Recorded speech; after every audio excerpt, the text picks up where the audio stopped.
সময়ের মূল্য। একটা ছোট শহরে রবি নামে একটা ছেলে থাকতো।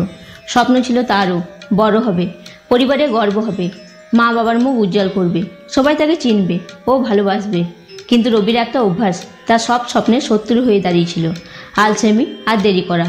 মা বলতেন, বাবা রবি, সময় চলে গেলে আর ফিরে আসে না, যা করতে হবে এখনই কর।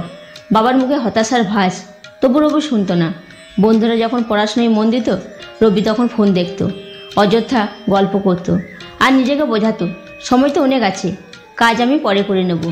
কিন্তু পরে আর সেই সময় কখনোই আসতো না। পড়তে সে শহরে গিয়েছিল, কিন্তু অভ্যাস পরিবর্তন হলো না। দিন কেটে যাচ্ছিল, বন্ধুরা এগিয়ে যাচ্ছিল, রবি পিছিয়ে পড়ছিল।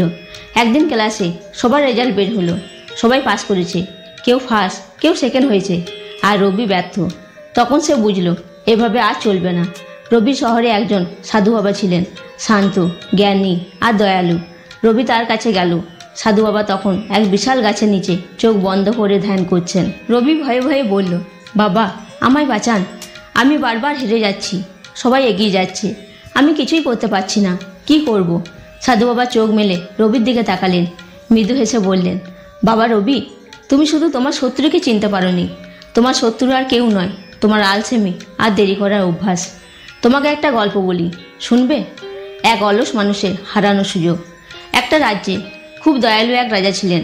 একদিন তিনি পথে এক গরিব অলস মানুষকে পেলেন। তার ছিল না টাকা, না কাজ, না সম্মান। সে সবসময় বলতো, সবাই আমার দোষ খুঁজে, কেউ আমাকে কিছু করতে দেয় না। রাজার মায়া হলো। তিনি বললেন, আজ সূর্য ডোবার আগে রাজপ্রাসাদে এসো, যত সোনা রূপো নিতে পারো সব তোমার। লোকটা আনন্দে দৌড়ে বাড়ি ফিরল।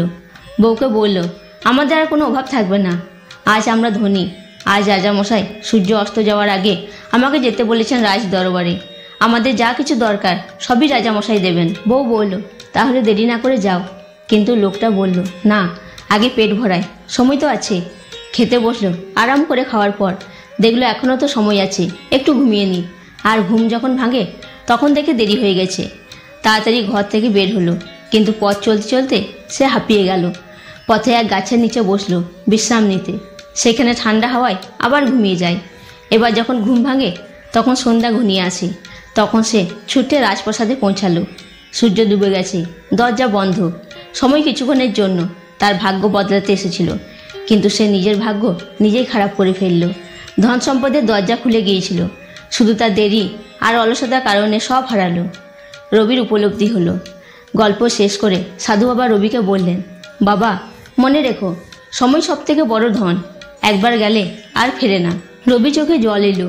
মনে পড়ল মা কতবার বলেছিলেন, বাবা কতবার বোঝাতে চেয়েছিলেন।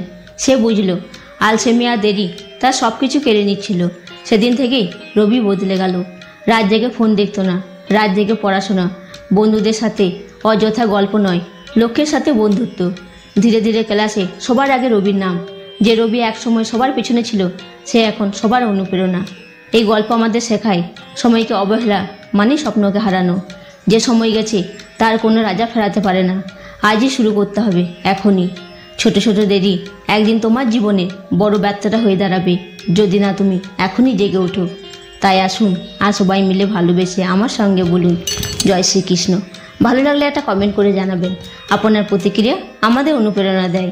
আর এমন হৃদয় ছুঁয়ে যাওয়া কন্টেন্ট পেতে ফেসবুক থেকে দেখলে শেয়ার ও ফলো করে পাশে থাকবেন।